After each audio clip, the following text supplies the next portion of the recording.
Our top story this morning, the bitter and more than decade-long standoff between the West and Iran over Tehran's nuclear program could soon be reaching an end. This after Iran and the six world powers agreed to a framework for a deal to curb Iran's nuclear development. This in return for the lifting of international sanctions. The parties will attempt to iron out the details and reach a final agreement by the end of June. Our Choi You starts us off.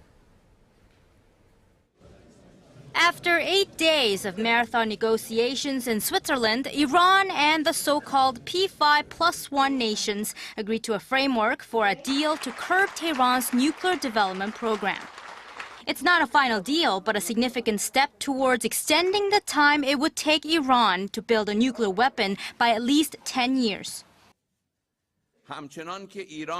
Iran will be able to continue its peaceful nuclear program, but there will be limitations placed on the level and the duration of its enrichment program and the quantity of enriched material that can be kept.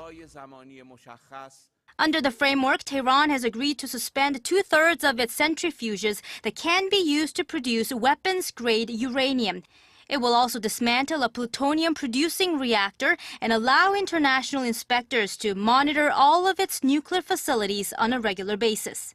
The U.S. and the European Union's economic and financial sanctions concerning Tehran's nuclear activities will be lifted in phases, but will be reinforced if Tehran breaks its commitments.